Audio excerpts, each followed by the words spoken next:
Welcome to episode 10 of How to CE5, where over the course of 21 episodes we are covering 21 basic things for you to do so that you can be a great CE5 ambassador and make contact with ET. I'm Andre Cardoso, and today we'll be talking about skepticism. Now, I think it's very important that you are a skeptic. It's important to be a skeptic over everything that you don't know yourself to be true. Skepticism is important as we want to be strongly grounded and legitimate in our work as ambassadors and as amateur scientific researchers. I don't know what your background is, but for me, for basically the first 20 years of my life, I didn't have much connection to the subject of UFOs at all, really, until I saw something I couldn't explain and then decided to go online and do some research on it.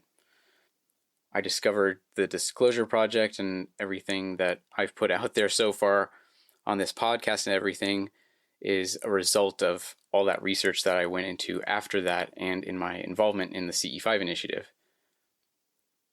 As someone who has been involved in the CE5 initiative for the last 10 years, I can tell you very strongly that skepticism is one of the most important, if not the most important, things for you to have as you get into this movement. No matter what you may hear elsewhere, I will tell you from my experience that CE5 is not a religion and it's not about wishful thinking, but it's about protocol testing and exploring at the edge of our personal knowledge and experience. It is important to be extra mindful when going into what is a new realm and outside of mainstream knowledge that you might be familiar with. The UFO subculture is rife with misinformation shared by people who are confused about the information they have to work off of, and it's also full of disinformation, which has been put out into circulation specifically to sow fear and confusion about the subject of extraterrestrials and UFOs. And that misinformation has been out in the public since the 1940s and 50s.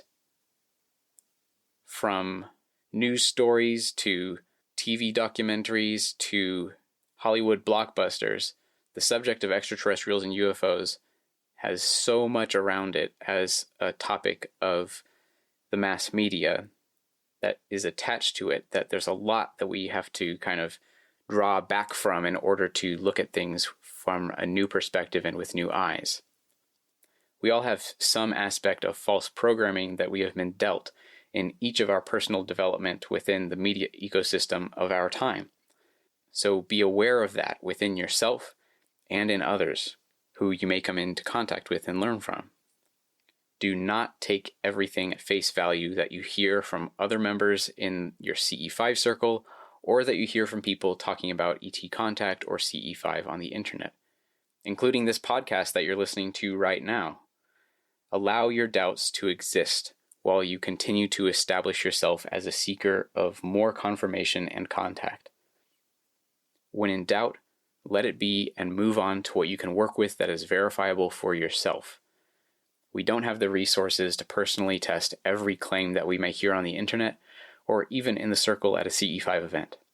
For that reason, it is important to focus on what you can know personally and to test what you can when you have the ability to. Do not feel like you have to evaluate everything. We will be able to make more progress more quickly when we each focus on what we have the ability to do as individuals and not get so caught up in personal claims that cannot be verified. This might be one of the shorter episodes in this series, but it points to a really critical aspect of this whole thing that we're doing with CE5. Embrace your skepticism and move forward in your quest to seek more knowledge. I hope this episode was useful for you. Thank you for listening, and remember to listen to other episodes in this series if you haven't already, and I'll see you on the next episode.